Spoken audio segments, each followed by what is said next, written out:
Hey there, curious minds. Have you ever wondered what book could spark a revolution?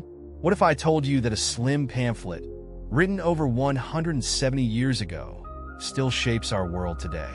That's right, we're diving into the Communist Manifesto by Karl Marx and Friedrich Engels. But wait, before you click away, thinking this is just another dry history lesson, let me ask you this. Are you ready to explore one of the most controversial and influential books of all time? A book that's been praised, vilified, and debated for generations?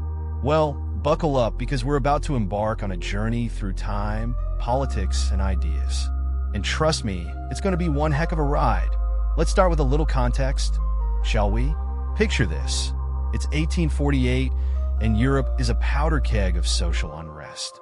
The Industrial Revolution is in full swing, but not everyone's reaping the benefits. Workers are struggling, the rich are getting richer, and change is in the air. Enter two bearded intellectuals, Karl Marx and Friedrich Engels. These guys weren't your typical authors. They were on a mission to change the world. And boy, did they succeed, but perhaps not in the way they intended. Now, you might be thinking, okay, but what makes this book so special? Well, let me break it down for you. First off, the Communist Manifesto is incredibly concise. We're talking about a book that's shorter than many college essays. But don't let its size fool you. It packs a punch. In just a few dozen pages, Marx and Engels lay out their entire vision for a new society. Talk about efficiency. But it's not just the brevity that makes it stand out. It's the way Marx and Engels write. Their prose is passionate, urgent, and, dare I say, poetic. I mean, how many political treatises start with "a specter is haunting Europe"? That's not dry academic writing. That's literature with a capital L. Now let's talk about the ideas themselves. Marx and Engels weren't just complaining about the problems of their time. They were offering a whole new way of looking at history and society. They argued that all of human history could be understood as a series of class struggles. Pretty bold claim, right? But they didn't stop there. They predicted that capitalism, despite its apparent strength, would eventually collapse. And in its place, they envisioned a classless society where everyone would be equal. Now, whether you agree with their ideas or not, you've got to admit, that's some big picture thinking. Here's where it gets really interesting, though. The Communist Manifesto isn't just a book of theories. It's a call to action. Marx and Engels weren't content with just describing the world. They wanted to change it. They end the book with a famous rallying cry. Workers of the world, unite.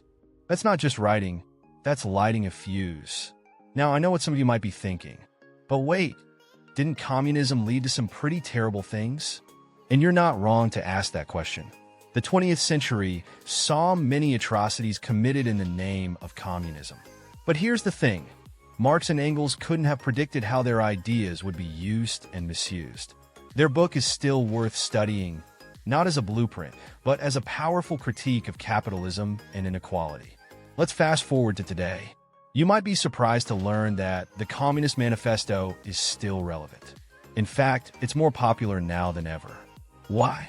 Well, as income inequality grows and workers' rights are under threat, many people are turning to Marx and Engels for explanations and solutions. Their analysis of how capitalism works and doesn't work still resonates with many readers. But even if you don't agree with their conclusions, there's another reason to read this book.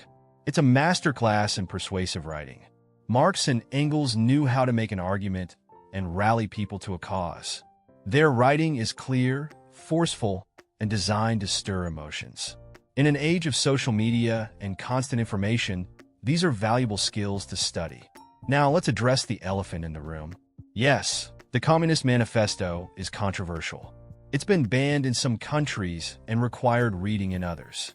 But that's precisely what makes it so fascinating. This little book has the power to provoke intense debates and strong reactions.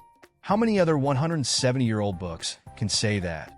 Here's another thing to consider. The Communist Manifesto isn't just about economics or politics. It's about human nature and our capacity for change. Marx and Engels believed that people could create a radically different kind of society. Whether you think that's naive or inspiring, it's a powerful idea to grapple with. So, why does the Communist Manifesto stand as one of the greatest books of all time?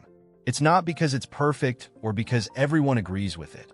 It's because it changed the course of history. It inspired revolutions, shaped political systems, and continues to influence thinkers today. How many books can claim that kind of impact? But don't just take my word for it. Pick up a copy and read it for yourself. You might be surprised by what you find.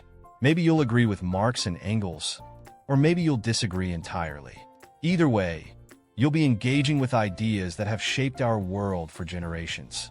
So there you have it, folks, the Communist Manifesto in a nutshell. A book that's short in length but long on impact.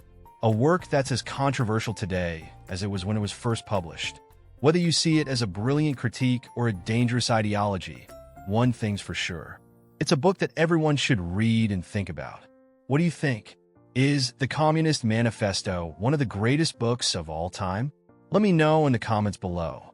And if you found this video interesting, don't forget to like and subscribe for more deep dives into influential books. Until next time, keep reading, keep thinking, and keep questioning the world around you.